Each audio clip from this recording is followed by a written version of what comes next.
That night was supposed to be one of those moments. It was one of those evenings where the energy felt right, the mood was perfect, and everything seemed to be leading up to something special. My partner and I had been in a good place, comfortable and connected, enjoying each other's company in that effortless way that comes after spending enough time together to know each other's rhythms. We'd spent the evening cooking dinner together, a quiet night in that we both desperately needed. The kitchen had been filled with the smells of pasta sauce simmering, garlic bread in the oven, and laughter as we bumped into each other in the small space. It was one of those nights where everything flowed naturally, where we felt in sync, both in our movements and in our conversation. By the time we sat down to eat, the mood had settled into something cozy and intimate. There was a comfort in the routine of it all, but also an unspoken anticipation of what the night might lead to. After dinner, we moved to the living room, where the lights were dimmed and the soft glow of candles cast long shadows across the room. It was the kind of setting that makes you feel like nothing could possibly go wrong, like the universe itself was aligning to create the perfect evening. We talked, laughed, and eventually, as it often happens on nights like this, the mood shifted from lighthearted to something more heated. Our conversation slowed, and the space between us grew smaller. It wasn't long before we found ourselves leaning in for a kiss. It started slowly at first, the kind of gentle kiss that builds gradually, where you lose yourself in the moment, forgetting everything else around you. We'd kissed 1,000 times before, but there was something about that night, the way everything had built up, that made it feel different, more intense, more passionate. I felt my heart racing, that electric pulse that runs through you when the connection between two people feels almost tangible. In the midst of that passion, though, things took an unexpected turn. We both leaned in, eager to close the distance between us. Maybe it was the excitement of the moment, or maybe we were both just a little too eager, but instead of our lips meeting, there was a loud, unmistakable thunk. The sound of our foreheads colliding was sharp and immediate, followed quickly by a flash of pain that radiated from my skull down to my neck. For a moment, everything stopped. The kiss, the passion, the entire mood, it all came crashing down as we both recoiled, hands flying to our heads in a simultaneous motion of shock and pain. The romantic atmosphere that had filled the room just seconds before was now replaced by a tense, painful silence as we both sat there, holding our foreheads, trying to process what had just happened. I looked over at my partner, whose face was twisted in a mixture of pain and surprise. Their hand was pressed firmly against their forehead, and I could tell from the way their eyes were squeezed shut that they were in just as much pain as I was. My own head was throbbing, a dull ache starting to form right at the point of impact. I couldn't help but let out a groan, and as I did, my partner opened their eyes, blinking in disbelief.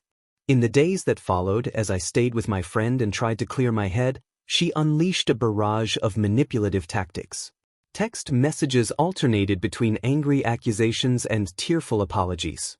She showed up at my workplace, causing a scene that left me embarrassed and furious. She even tried to turn our friends against me, spinning a tale of my abandonment that conveniently left out her infidelity. But her latest tactic has left me truly baffled. She's now claiming to have been diagnosed with depersonalization disorder, presenting it as an explanation, or perhaps an excuse for her behavior.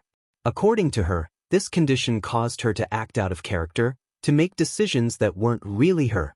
I find myself skeptical of this sudden diagnosis. Is it possible that she's genuinely struggling with a mental health issue? Of course. But the timing feels convenient, and I can't shake the feeling that this is just her latest attempt to evade responsibility for her actions. I've spent hours researching depersonalization disorder, trying to understand if it could truly explain or excuse her infidelity. But the more I read, the more convinced I become that while mental health issues can certainly contribute to relationship problems, they don't justify betrayal on this level. Living in the same house during this process has been a special kind of hell. I've tried to maintain emotional distance through gray rocking, keeping my responses neutral and uninformative, not engaging in her attempts to provoke a reaction. But it's incredibly difficult when she seems intent on pushing every button she can find. Some days I find myself wavering. When she's calm and remorseful, when she talks about our history together and the life we've built, I feel the pull of nostalgia and the fear of starting over. But then I remember the betrayal, Not just once but twice, and I steel myself against her manipulations. I've started seeing a therapist to help me navigate this emotional minefield. It's been helpful to have an objective perspective, someone who can validate my feelings and help me set healthy boundaries. But even with that support, there are moments when I feel overwhelmed by the sheer weight of ending a marriage. The practical aspects of separation loom large. We have shared finances, a home filled with memories, mutual friends who are now caught in the middle. Untangling our lives feels like an insurmountable task some days. And then there's the emotional toll, the grief for the future we had planned, the anger at her betrayal, the fear of being alone. I find myself replaying moments from our relationship, searching for signs I might have missed. Were there red flags I ignored? Could I have done something differently to prevent this outcome? Logically, I know her choices are her own, but it's hard not to feel some sense of responsibility for the failure of our marriage. As I write this, sitting in what used to be our shared office, I'm struck by the surreal nature of it all. How did we go from building a life together to being strangers under the same roof? The woman I'm living with now bears little resemblance to the one I married. Or perhaps this is who she always was, and I'm only now seeing her clearly. I know the road ahead won't be easy. There will be legal battles, financial negotiations, and the painful process of dividing up the life we built together. I'll have to face our friends and family, explain the situation over and over again. And somewhere down the line, I'll have to learn to trust again, to open myself up to the possibility of love without letting this experience jade me completely. But for now, I'm taking it one day at a time. I'm focusing on my own healing, on rebuilding my sense of self outside of this relationship. I'm rediscovering old hobbies, reconnecting with friends I had neglected, and trying to envision a future that doesn't include her. There are moments of clarity when I know, without a doubt, that ending this marriage is the right decision. And there are moments of doubt when the familiar and the comfortable seem preferable to the unknown.